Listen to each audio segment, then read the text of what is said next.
Selamat pagi, Assalamualaikum warahmatullahi wabarakatuh.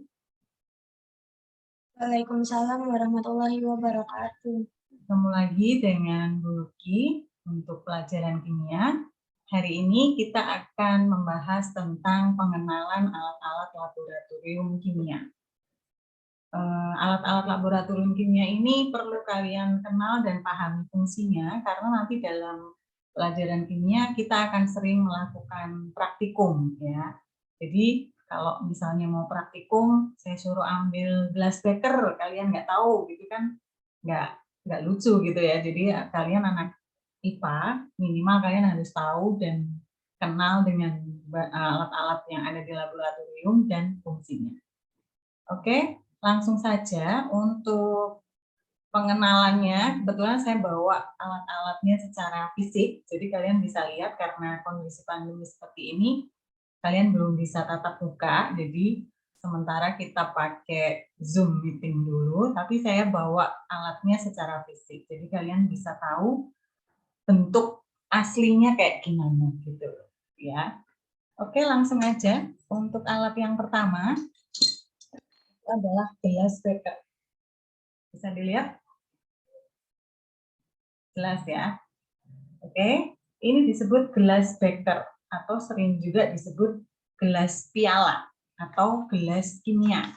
Banyak yang bilang gelas piala atau gelas kimia ini ya. Alat ini adalah sebagai penampung atau wadah penyimpanan. Jadi sebelum mereaksikan suatu larutan, kalian bisa menampung bahan atau cairan di sini dulu. Ini sebagai penampung atau wadah penyimpanan. Bisa juga untuk alat ukur tapi yang skalanya besar. Misalnya langsung butuh air 150 mili, kalian bisa pakai yang ini. Atau langsung 200 mili, boleh kalian pakai yang ini. Tapi ini tidak terlalu akurat, jadi tidak bisa mengukur secara akurat. Ini ada beberapa ukuran, dari yang paling kecil 100 mili sampai 2 liter ada. Ini saya ambil yang 250 mili. Jelas ya gambarnya ya? Oke. Kemudian yang kedua adalah Erlenmeyer. Nah, bedanya dengan yang gelas beker tadi, ini mulutnya lebih kecil. Ini bawahnya lebar, mulutnya kecil, ya. Ini disebut Erlenmeyer. Kerucut, bentuknya kerucut dengan leher silinder. Ini fungsinya adalah untuk mencampur dan menyimpan larutan. Jadi kalau ada dua larutan yang mau kita campur, kita bisa campur dengan Erlenmeyer ini. Ya, jadi nanti dikocok untuk mencampur. Mulutnya kecil, jadi nggak gampang tumpah. Oke, udah jelas ya, gambarnya udah kelihatan ya. Oke, kemudian yang ketiga adalah gelas ukur. Ini panjang gelas ukur. Kalau ini skalanya lebih jelas. Jadi ada per milimeternya ada di sini. Jadi sesuai dengan namanya, berarti fungsi dari gelas ukur ini adalah untuk mengukur volume larutan. Jadi mengambil larutan, misalnya butuhnya 2 mililiter. Nah, ini bisa untuk mengukur. Gelas ukur ini juga banyak ukurannya, dari yang paling kecil sampai yang paling besar. Ya. Kemudian yang keempat, pipet tetes. Nah, ini mungkin sering lihat untuk obat anak-anak tuh ya pakai pipet. Ini pipet tetes, ya. Ujungnya runcing untuk mengambil larutan, misalnya, ya. Pipet tetes ini adalah fungsinya untuk memindahkan cairan dalam bentuk yang sangat kecil. Jadi untuk memindahkan cairan yang bentuknya sangat kecil, misalnya hanya 2 tetes, berarti kita butuh ini aja. Oke, 1, 2 gitu ya. Kemudian yang kelima adalah tabung reaksi. Ini saya bawa tabung reaksi juga. Ya. Ini tabung reaksi. Ini adalah fungsinya untuk mencampur, menampung, dan memanaskan. Kalau dalam praktikum nanti kita sering untuk memanaskan suatu larutan, itu pakainya tabung reaksi, dimasukkan ke sini, baru dipanaskan. Ini tahan panas karena berbahan dasar Pirex. Ya.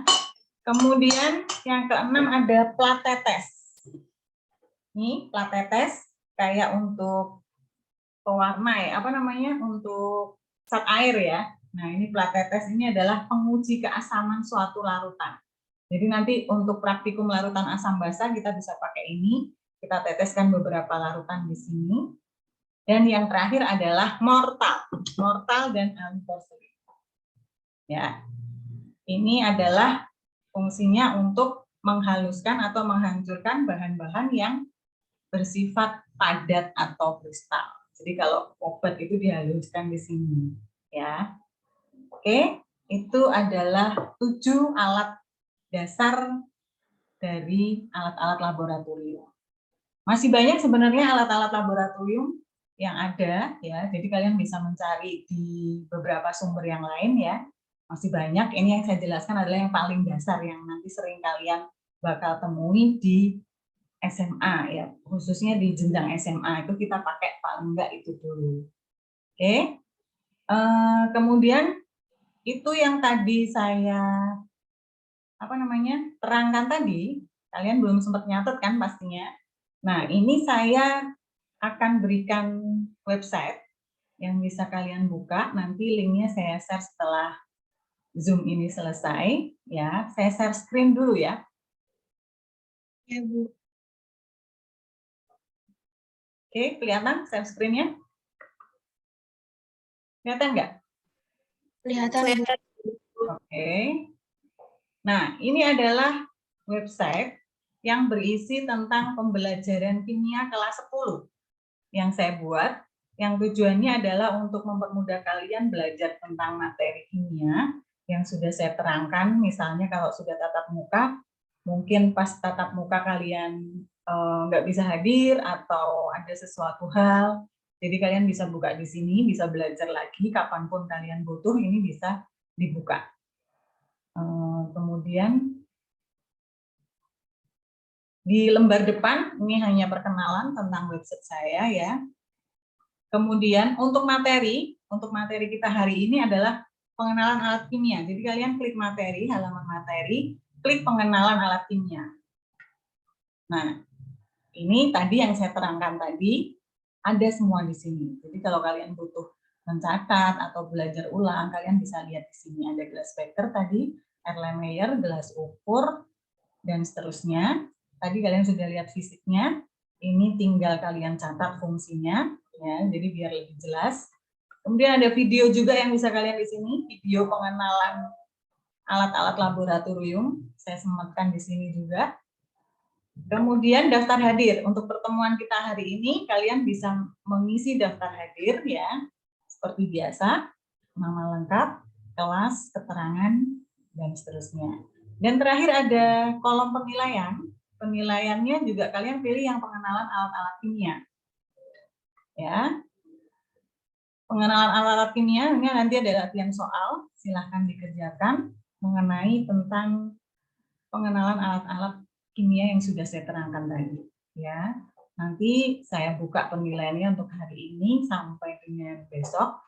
Besok sudah saya tutup, jadi penilaiannya saya harapkan sudah masuk semua.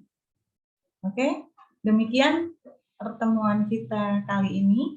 Silahkan kalian pelajari lebih lanjut materinya di website yang nanti linknya saya share setelah Zoom ini selesai. Oke, terima kasih atas partisipasinya. Selamat pagi. Wassalamualaikum warahmatullahi wabarakatuh. Waalaikumsalam warahmatullahi wabarakatuh.